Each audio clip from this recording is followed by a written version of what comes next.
que la corruption.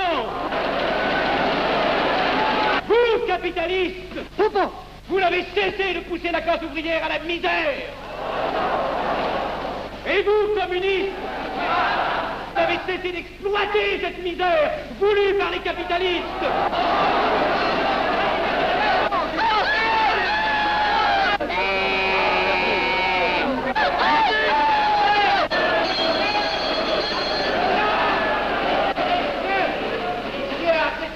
Et vous tous, parlementaires, désuets et périmés, n'insultez pas le parlementarisme.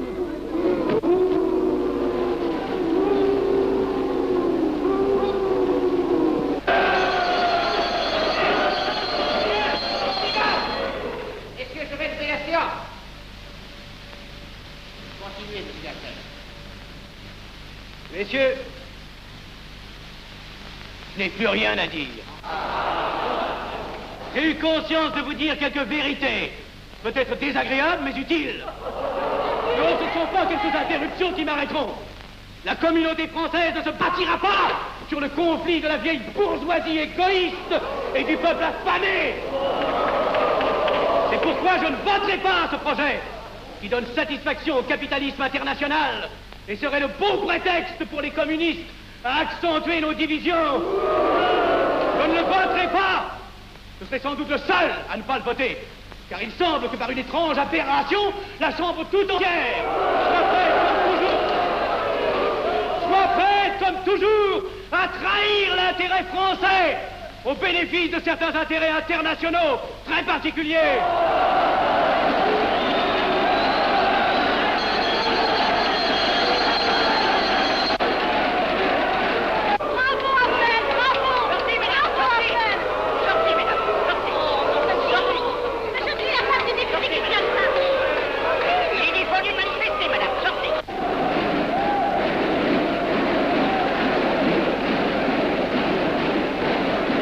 Il a du courage, ce petit Afnel. Ces petits nationaux trop puritains nous font perdre notre temps. Il faudrait l'éduquer un peu. De quelle loge est-il? Il n'est pas de chez nous, mon frère Dubois. Tout s'explique. Voilà un garçon intelligent qui a besoin d'une méthode et de conseils. Présentez-le donc. Il est sensible, il faudra procéder avec précaution. Envoyez-lui la rivière, il saura le persuader. J'y vais.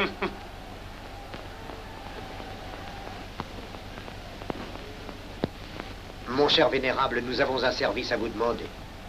Enfin, dis donc, je vous suis tout dévoué. Le jeune Afnel qui vient de parler assez brillamment devrait subir les épreuves de l'initiation. La maçonnerie lui apporterait beaucoup et le disciplinerait. Ne croyez-vous pas? J'y pensais déjà. Nous allons nous en occuper activement. Alors, je suis brisé. Comment avez-vous trouvé mon discours? Excellent. Vous leur avez dit de fort bonnes vérités. Ouais, ça n'a pourtant servi à rien, ils ont voté le projet. Ça ne sert jamais à rien de dire la vérité. Les gens n'aiment pas la vérité. Ils préfèrent de beaucoup les mensonges. Vous êtes cynique. Non. J'ai une certaine expérience politique, déjà ancienne. À propos, voulez-vous venir un peu avec moi? J'ai quelque chose à vous dire. Volontiers.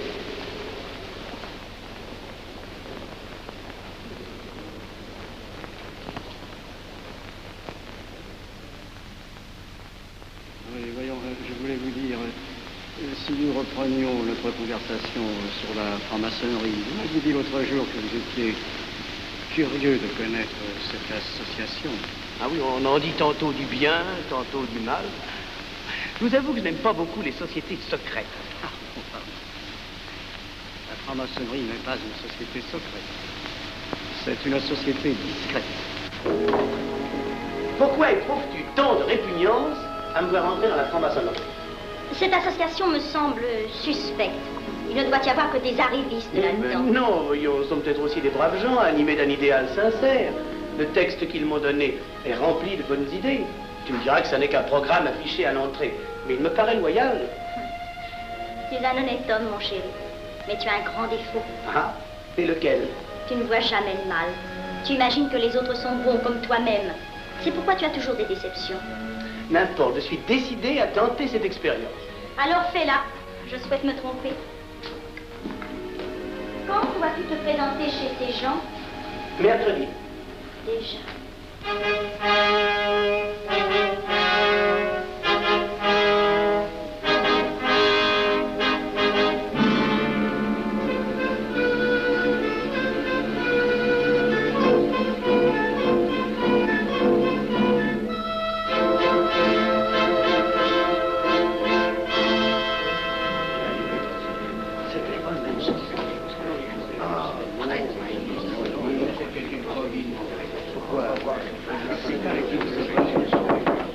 Mes frères, les travaux reprennent force et vigueur.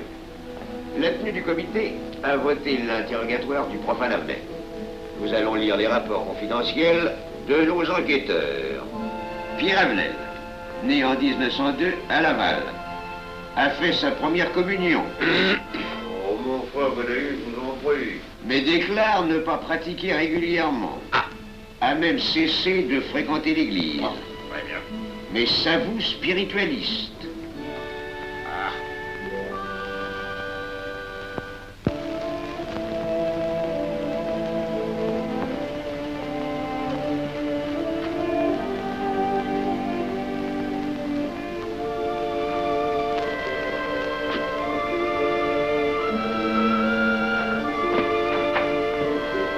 Monsieur, voulez-vous me citer? Permettez-moi de vous bander les yeux. Mes frères, le profane Avenel, qui nous est recommandé par notre frère Gainsbourg, vice-président de la Chambre, est député. Cela ne nous impressionne pas. Nous devons surtout examiner ce qu'il pourra apporter à la franc-maçonnerie. Il nous faut des gens qui servent notre ordre et contribuent à sa puissance. Pour l'instant, il paraît afficher des idées nationales un peu trop absolues. Mais enfin, je voudrais vous prévenir d'une chose. Comme il est de notre intérêt de tenir en main un grand nombre de parlementaires, il vaudrait peut-être mieux ne pas lui poser des questions qui pourraient le choquer. On nous le signale comme assez sensible sur les questions spirituelles ou religieuses. Quand il aura travaillé quelque temps parmi nous, il aura évolué.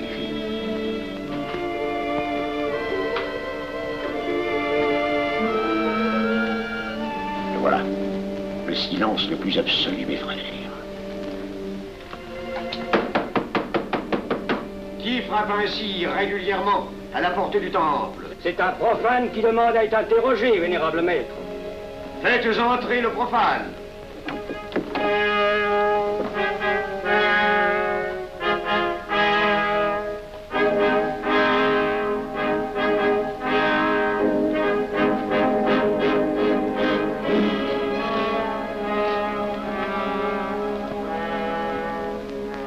Monsieur, vous avez déclaré vouloir faire partie de la franc-maçonnerie. Mais nous désirons savoir qui vous êtes. Nous allons donc vous interroger sur vos sentiments, vos croyances, vos idées politiques. Répondez-nous sans vous troubler, mais en nous disant la plus stricte vérité. Consentez-vous à cet interrogatoire? J'y consens. Monsieur, croyez-vous en Dieu? Et pourquoi? Il semble être déçu par ce premier contact avec la maçonnerie. Mais l'interrogatoire est assez pénible. J'ai dû paraître ridicule. Vous vous trompez.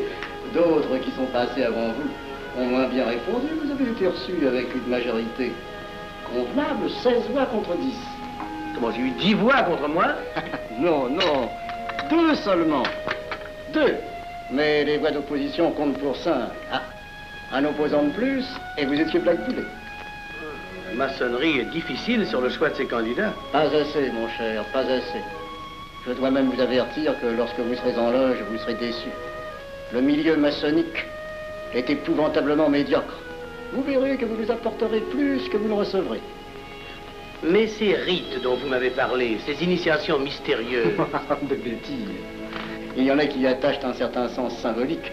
La plupart des maçons rient eux-mêmes de ces vieilles pratiques désuètes. Seulement, le jour de votre initiation, tenez-vous bien, les épreuves de la cérémonie ne sont pas commodes.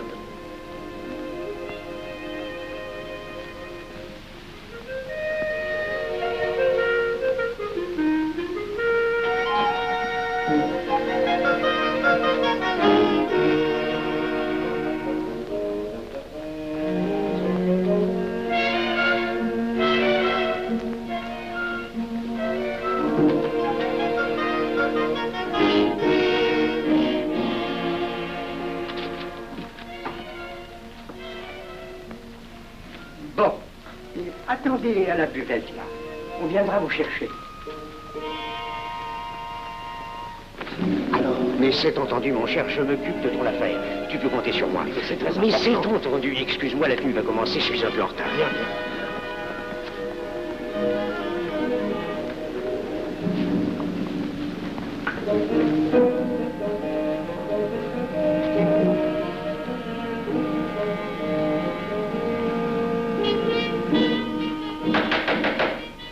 Prenez place, mes frères, nous allons ouvrir les travaux. Mon frère Durand, veuillez prendre place à l'ordre.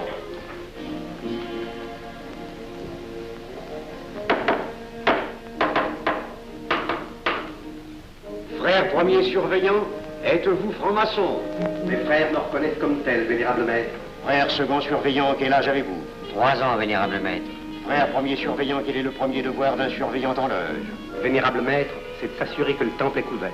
Veuillez vous en faire assurer par le frère couvreur.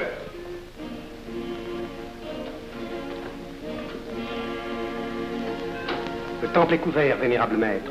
Frère second surveillant, quel est le second devoir des surveillants en loge? Vénérable maître, c'est de s'assurer que tous les frères présents sont membres réguliers de la loge ou visiteurs connus. Debout, et alors, mes frères. Frère premier et second surveillant, assurez-vous que tous les frères rangés devant vos colonnes sont membres réguliers de la loge ou visiteurs connus.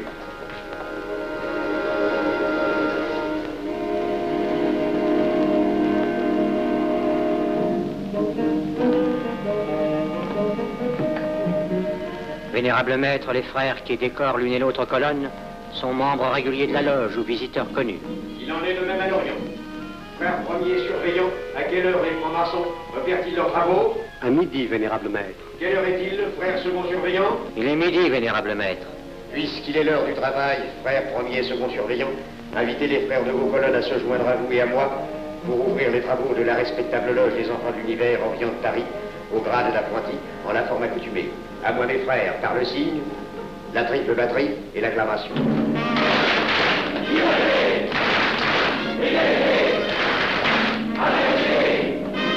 Prenez place, mes frères, les travaux sont ouverts. Mes frères, l'ordre du jour appelle l'initiation du profane Avenel. L'atelier a voté dans une précédente tenue la mission du dit profane. Nous allons donc ce soir le recevoir solennellement. Mon frère couvreur, veuillez aller chercher le profane Avenel qui a écrit son testament philosophique dans le cabinet de réflexion.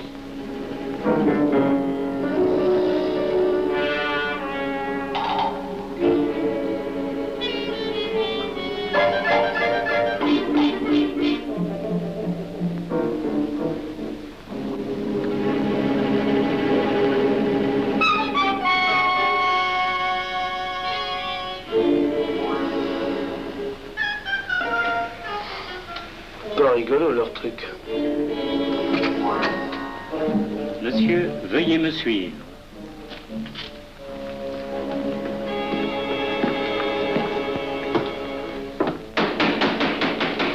Qui frappe ainsi régulièrement à la porte du temple?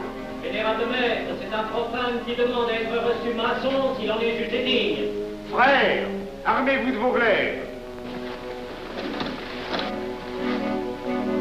Faites entrer le profane.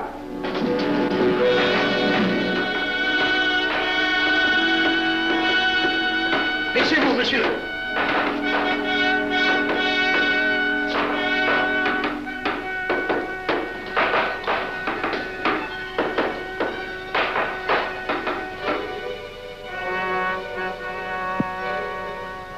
Monsieur, cette épée que vous sentez sur votre poitrine est toujours levée pour punir le parjure. Elle est le symbole du remords qui déchirerait votre cœur si vous deveniez traître à la société dans laquelle vous voulez entrer. Est-ce de votre propre volonté, en pleine liberté, que vous vous présentez parmi nous? Oui. C'est une institution qui ne procède que d'elle-même. Elle prend sa force dans la raison. Persistez-vous toujours dans vos intentions? Êtes-vous bien déterminé à vous soumettre aux épreuves, quelles qu'elles puissent être? J'y consens. En ce cas, confiez-vous à la main qui va diriger vos pas. Mais comme il serait imprudent de s'imposer des obligations dont on ne connaîtrait pas l'étendue, il est de la sagesse de cette respectable assemblée de vous dire quels seront vos devoirs si elle vous admet dans son sein. Le premier est un devoir absolu de secret sur tout ce que vous pourrez entendre et découvrir parmi nous, ainsi que sur tout ce que vous verrez et saurez par la suite. Je dois exiger de vous un serment prêté sur la coupe des libations. Consentez-vous à le prêter? Oui. Frère expert, faites approcher le profane. Et vous, maître des cérémonies, apportez la coupe des serments. Présentez la coupe au profane.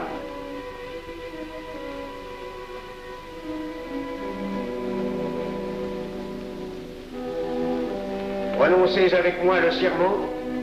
Je m'engage sur l'honneur, au silence le plus absolu, sur tous les genres d'épreuves qu'on pourra me faire subir. Je m'y engage. Vous devez connaître toute l'importance d'un serment. Si jamais vous manquiez à une parole aussi solennellement donnée, buvez. Buvez! Buvez!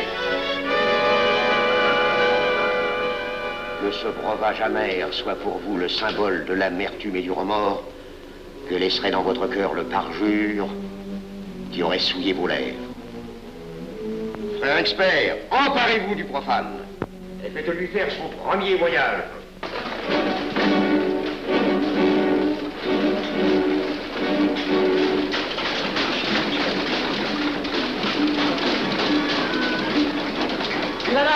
C'est un profane qui demande à être reçu maçon. Comment ose-t-il l'espérer? C'est qu'il est libre et de bonne mœurs.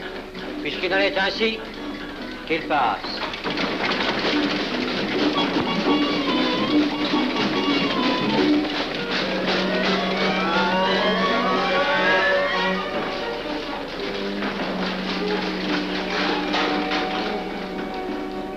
Monsieur, le voyage symbolique que vous venez de faire est l'emblème de la vie humaine.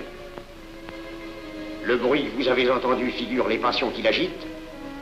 Les obstacles que vous avez rencontrés peignent les difficultés que l'homme éprouve et qu'il ne peut vaincre ou surmonter que grâce à l'aide qu'il trouve dans ses semblables. Frère expert, faites faire le deuxième voyage.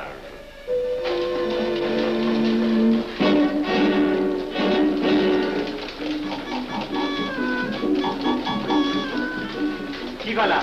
C'est un profane qui demande à être reçu maçon.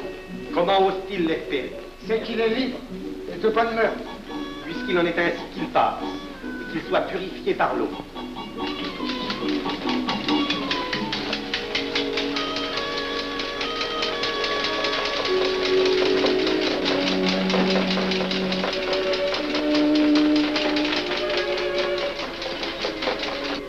Monsieur, nous avons procédé à l'épreuve de l'eau qui représente l'épuration de votre esprit naissant à la vie maçonnique. Votre cœur doit être limpide comme l'eau pure. Frère expert, faites faire le troisième voyage.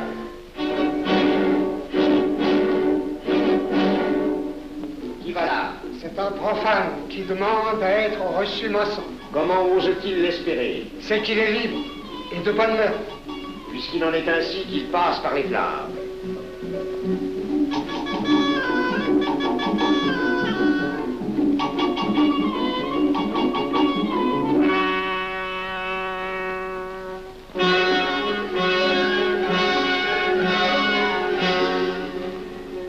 Monsieur, les flammes dont vous avez été environné ont achevé vos épreuves. L'ordre maçonnique dans lequel vous demandez à être admis pourra peut-être un jour exiger que vous versiez jusqu'à la dernière goutte de votre sang pour sa défense et celle de vos frères. Je vais maintenant vous faire prêter serment à la franc-maçonnerie. Frère expert, amenez le profane à l'autel. Mes frères, debout, à l'ordre et glaive aux mains.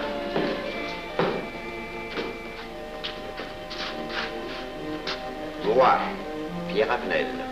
Moi, Pierre Avenel. De ma propre et libre volonté. De ma propre et libre volonté. En présence de cette respectable assemblée de maçons. En présence de cette respectable assemblée de maçons. Je jure et promets solennellement. Je jure et promets solennellement. De ne jamais révéler aucun des mystères de la franc-maçonnerie qui vont m'être confiés. De ne jamais révéler aucun des mystères de la franc-maçonnerie qui vont m'être confiés. Quelle idée saugrenue ton mari a-t-il de se faire recevoir franc-maçon? Je lui ai déconseillé tant que j'ai pu, mais tu sais comme il est entêté. Il va se trouver dans un milieu d'arrivistes si médiocre. On l'a pourtant bien prévenu. Pourvu qu'il ne lui arrive rien. Il y a tant d'histoires qui courent sur le compte de ces sociétés secrètes. Ne t'inquiète pas, Pierre. Il saura se tirer d'un mauvais pas. Prudent. Pas assez. Monsieur, le serment que vous venez de prêter ne vous donne-t-il aucune inquiétude? Consentez-vous à le renouveler lorsque vous aurez reçu la lumière? Je le renouvellerai. Mes frères, nous allons donner la lumière aux profanes. Frère couvreur, préparez-vous à accomplir votre office. Que la lumière lui soit donnée à mon 3e coup de maillet.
Néophyte, ces glaives que vous voyez tourner vers vous annoncent que tous les maçons voleront à votre secours si vous respectez et si vous observez nos lois. Mais ils vous annoncent aussi que si vous trahissez votre serment, vous n'échapperez pas à la vengeance de tous les frères répandus sur la surface du globe et qui ont juré de punir le parjure.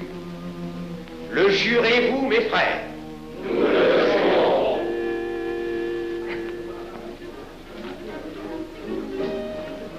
Mes frères, à la santé de notre nouveau frère. À votre santé.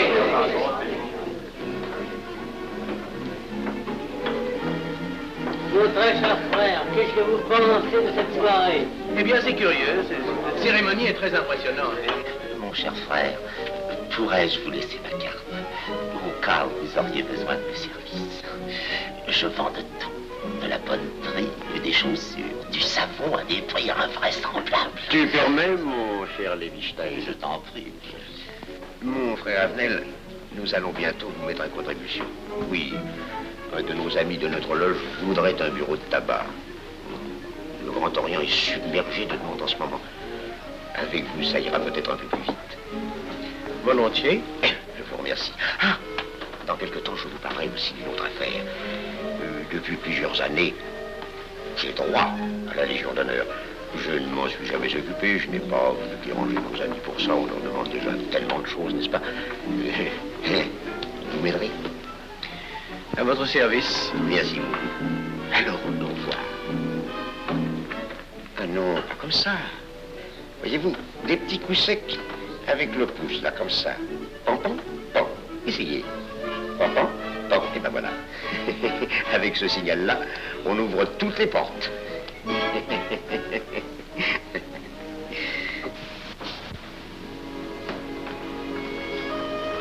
Alors, content? Bon.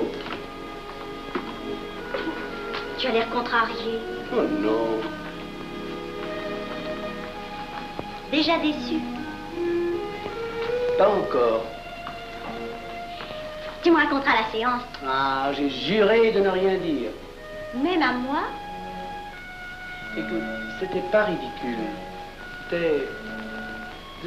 C'était étrange.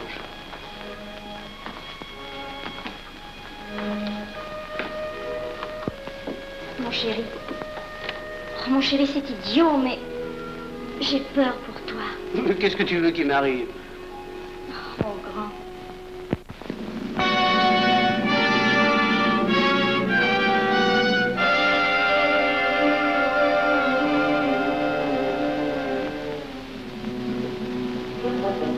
Mon très cher frère Avenel, vous êtes député. J'ai un service à vous demander. Lisez l'intro, tous les détails sur la filosophie. Mon très cher frère, si vous pouviez m'obtenir cette place, vous me feriez plaisir. Mon cher, donnez donc un coup de téléphone au préfet, qu'il m'ôte cette contravention. Demandez la liberté, le scandale fascinateur. Mon très cher frère Avenel, j'ai besoin d'un bon témoin de moralité dans un procès. C'est un de nos frères qui passe en correctionnel. Il est bien un peu coupable, mais avec un peu d'appui. Et pour manifester cette solidarité maçonnique, je suis sûr que vous voudrez bien vivre. L'arrestation du banquier Charles Lévy. Le crime des banques coopératives. Un nouveau scandale financier. Il faut l'exclure, c'est une fripouille. Oui, évidemment, c'est une fripouille, mais puisque personne ne le sait, nous pouvons le garder parmi nous. Non! Mais je comprends très bien vos réactions, mon cher Avenel. Mais tenez, je vais vous citer un exemple. J'ai vécu pendant 20 ans en maçonnerie avec un frère que je considérais comme un escroc. Ben, je n'ai rien dit, parce que c'était un excellent maçon. Nous ne sommes pas du même avis.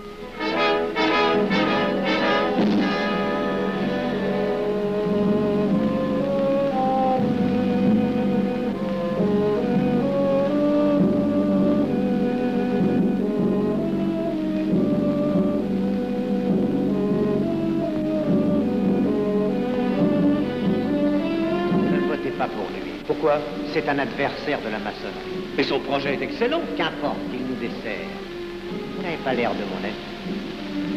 Non. Non, non et non, je ne ferai pas ce que vous voulez. Un vous demande de vous conformer à la discipline républicaine. La discipline républicaine et maçonnique. Je sais ce que c'est, allez, c'est une canaillerie. Mon frère, ne laissez pas vos paroles dépasser votre pensée. Oh, ne croyez pas que je suis en colère, non, j'ai tout mon sang-froid au contraire. Et c'est pour ça que je ne voterai pas cette loi unique. Vous détruisez ce pays en l'empoisonnant doucement. Mais vous ne parlez pas sérieusement. Mais vous ne comprenez donc rien.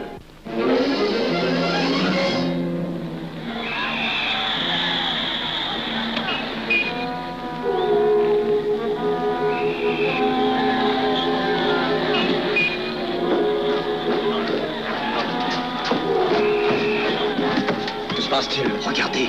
Mais calmez-vous, mon vieux. Ce n'est rien. Rien.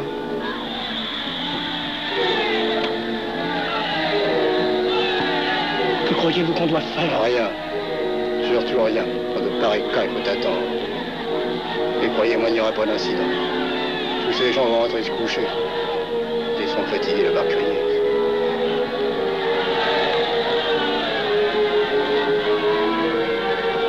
Qu'en pensez-vous, Avenel?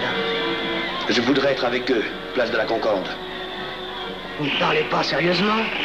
J'ai pas envie de rire.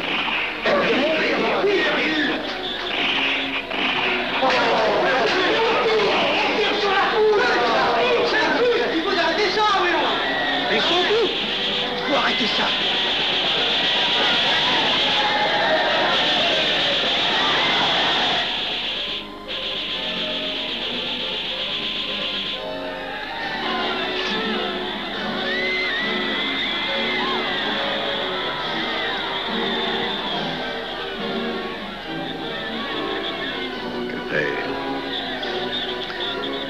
Trop tard. On tire encore. C'est pour feu.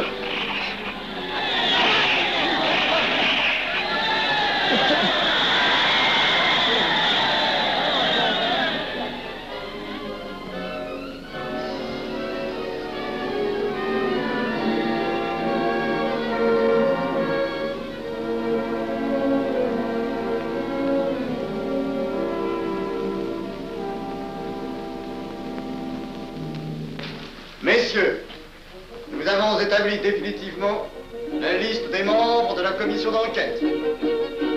Tout le monde est bien d'accord pour la soumettre au vote de la Chambre. Pas d'objection? Le projet est accepté à l'unanimité. La séance est levée.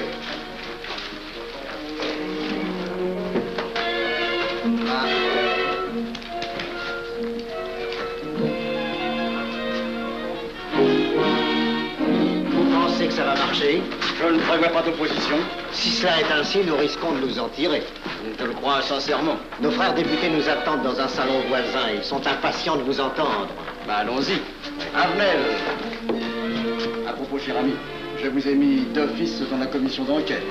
Moi, pourquoi? C'est indispensable. J'ai besoin de vous. Venez avec nous. Vos amis nous attendent.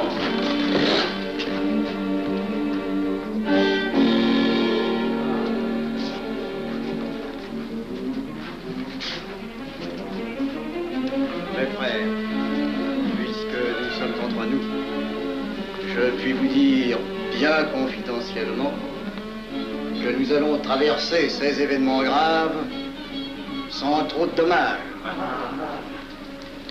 La commission vient d'accepter tout à l'heure les listes que nous avons proposées pour la commission d'enquête. Beaucoup de nos adversaires en font partie, mais dans l'ensemble, les maçons sont encore en majorité. Rassurez-vous donc, ni la République ni la maçonnerie ne sont perdues.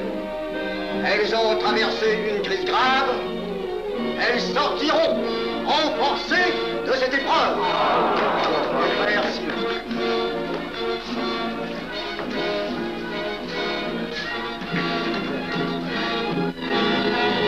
Demandez l'anti-Marchon, le scandale de la commission d'enquête! Demandez l'anti-Marchon, le scandale de la commission d'enquête! Vous me demanderez successivement le Quai d'Orsay, la Banque de France, l'état-major, le secrétaire général du Parti radical socialiste, le temps et les usines d'aviation Guerlain. Bien, monsieur.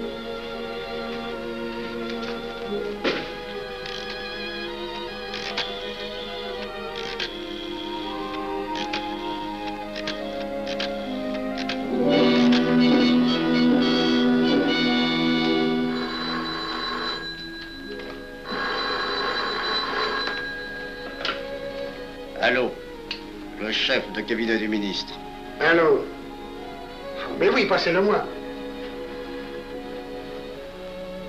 Lui-même, à vos ordres, mon très cher ami. Je ne peux rien vous dire par téléphone. Il pleut. Vous me comprenez? À merveille. Alertez tous nos amis à l'étranger. Qu'en aucun cas, on ne parle de nous. Silence. Compris. Allô, ici Général Maisonnat. À vos ordres, mon cher Larivière.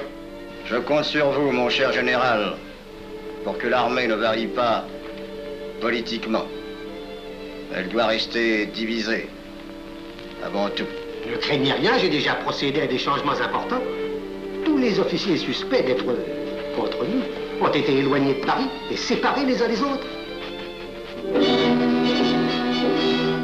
Mes frères, il est indispensable de franchir cette mauvaise passe. Il ne faut pas trop de mouvement de bourse. N'est-ce pas, mon frère sous-gouverneur? Nous maintiendrons la monnaie. La presse de droite doit essayer d'attaquer la presse de gauche. Pendant quelque temps. Pour donner le change. C'est entendu.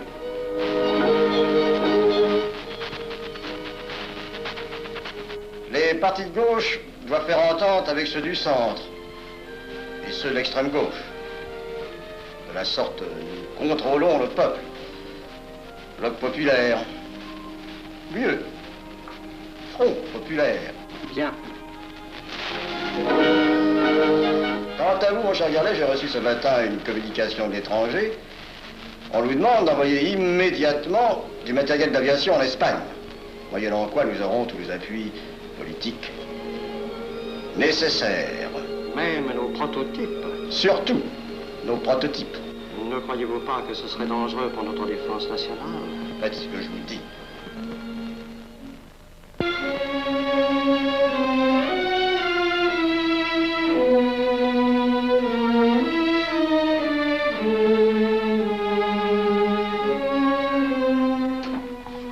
Monsieur Avenel, Faites entrer.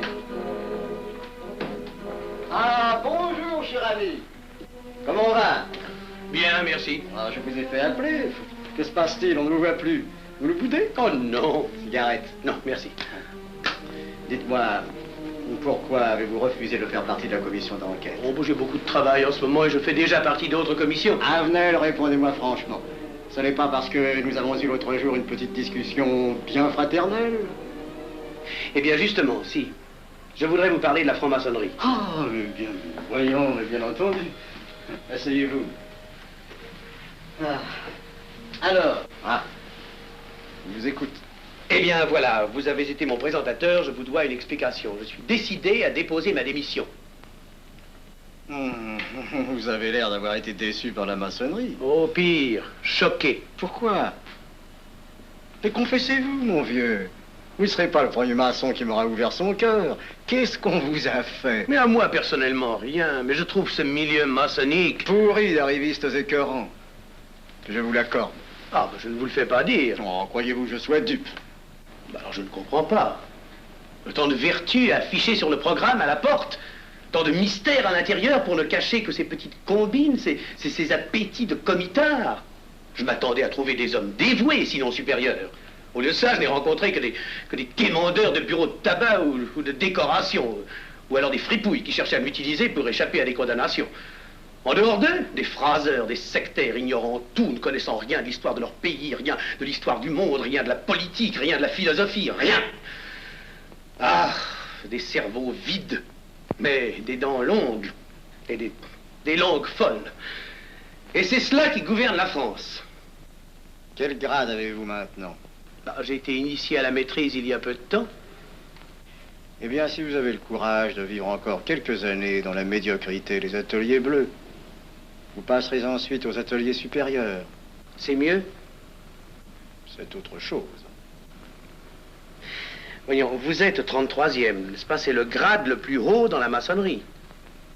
Mon petit Avenel, je vais vous révéler, quoique je ne le doive pas, ces fameux secrets maçonniques dont on fait tant de mystères. En maçonnerie, on cache tout aux petites gens. En bas, vous ne savez rien. En haut, vous commencez à voir un peu plus clair dans le jeu mondial. Moi-même, je ne suis pas totalement éclairé sur les intentions des dirigeants de notre ordre. Et quand je dis dirigeants, je me trompe. Il n'y a pas de chef chez nous. Il n'y a que des exécutants. Je suis un pion sur un échiquier, j'accomplis une fonction. Je reçois des messages. J'obéis. Je transmets. J'agis. Mais qui dirige? Personne. C'est beaucoup plus compliqué et simple en même temps qu'on ne pense. Qu'est-ce que la maçonnerie? Des groupes d'hommes qui se sont réunis aux quatre coins de l'univers pour enserrer le monde dans un réseau aux mailles infranchissables.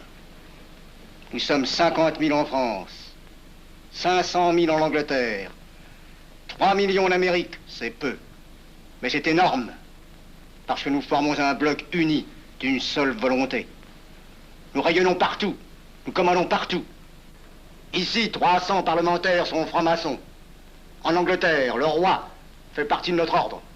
Aux États-Unis, le président est 32e. Il n'y a pas un pays où nous n'ayons nos appuis secrets, nos hommes, nos banques, nos groupes dévoués. Et ceci n'est rien. Je ne vous montre là de la maçonnerie que la puissance physique. Il y a peut-être autre chose. Mais quoi? Une doctrine supérieure.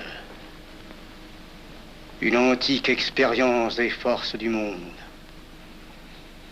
qui nous permet de pousser les peuples tantôt vers la vie, tantôt vers la mort, quand il le faut. La mort? Mais je croyais la maçonnerie attachée à la paix. À une certaine paix. Notre paix. Sinon,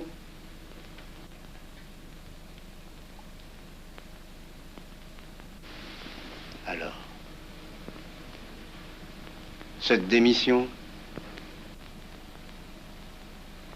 Je vais réfléchir.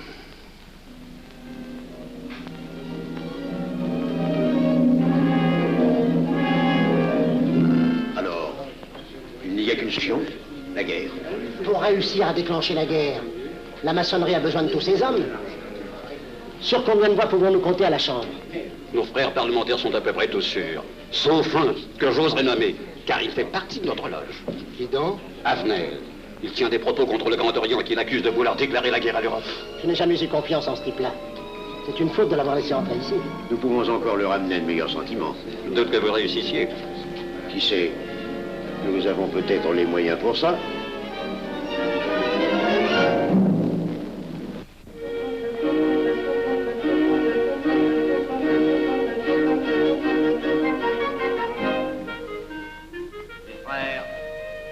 L'aviation allemande n'a pas d'appareil. Plus de 2000 accidents d'avion l'année dernière en Allemagne. La ligne Siegfried est à peine construite. Les tanks allemands marchent difficilement. Un détail entre autres qui m'a été rapporté par un de nos frères.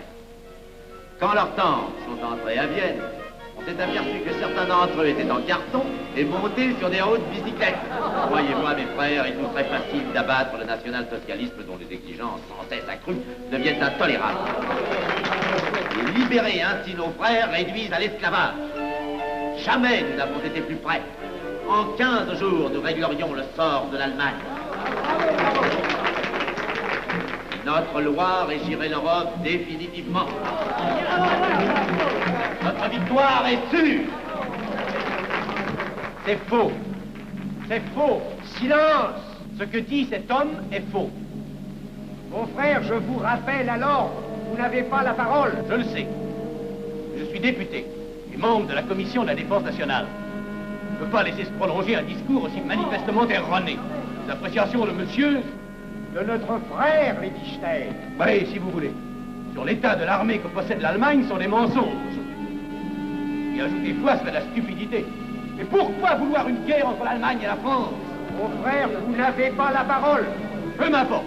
Mais je tiens à dire qu'aucun motif réel de conflit ne peut être invoqué. Vous le direz tout à l'heure, après l'exposé de notre frère. Non, je le dirai immédiatement, avant d'entendre des stupidités bellicistes. Oh. Mais vous tous, maçons, vous poussez à la guerre.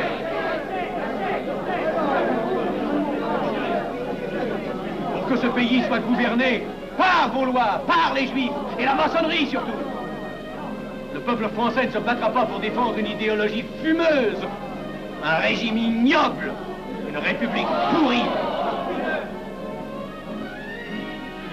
Mon frère Avenel, je vous prie de couvrir le temple.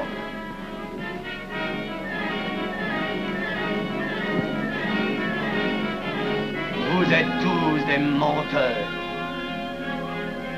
et des faussaires. Tout chez vous n'est qu'une sinistre comédie.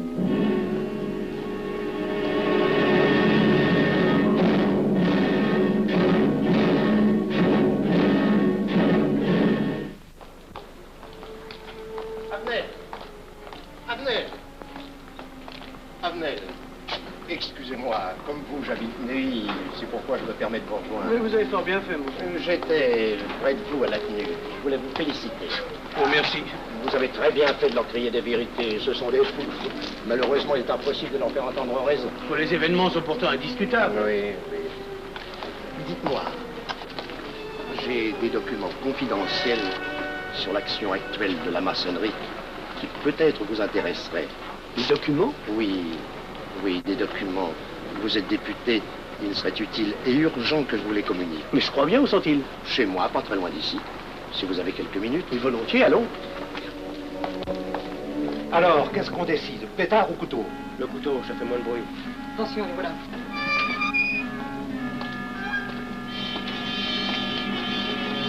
Un instant, je vais voir si...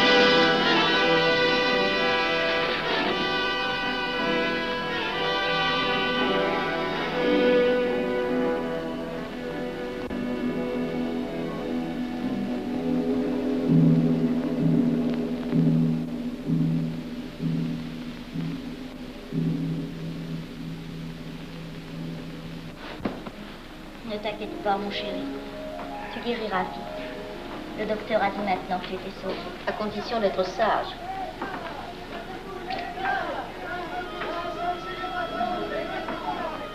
Qu'est-ce qu'on entend? C'est la mobilisation générale, mon chéri. Quoi, la mobilisation? Ne t'agite pas, je t'en supplie. Je n'aurais pas dû te le dire, mon Dieu.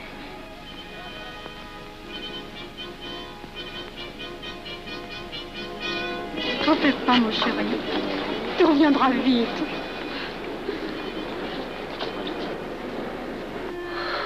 Les brutes. Ils sont arrivés. Ils ont réussi à déclencher leur guerre.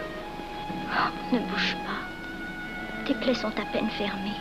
Si j'étais pas tombé sous les coups de ces criminels, j'aurais peut-être pu arrêter ça. Mais non, tu n'aurais rien pu empêcher, mon chéri. Ces hommes sont plus forts que toi. Ils ne t'auraient pas manqué.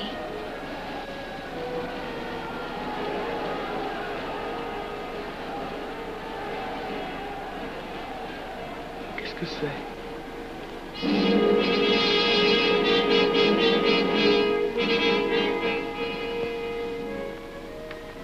Les malheureux. S'ils savaient ce que je sais.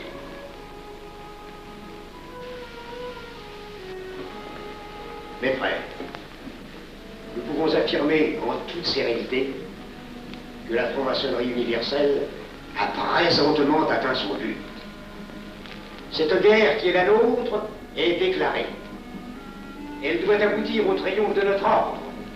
Il importe que le monde soit définitivement gouverné selon nos méthodes et par nos idées. Debout et alors. Frère premier surveillant, à quelle heure ferme-t-on les travaux? À minuit, vénérable maître. Quelle heure est-il, frère second surveillant? Minuit, vénérable maître. Puisqu'il est minuit et que nous avons accompli notre œuvre, je déclare les travaux clos à mon coup de maillet. Retirons-nous en paix, mes frères, sous la loi du silence.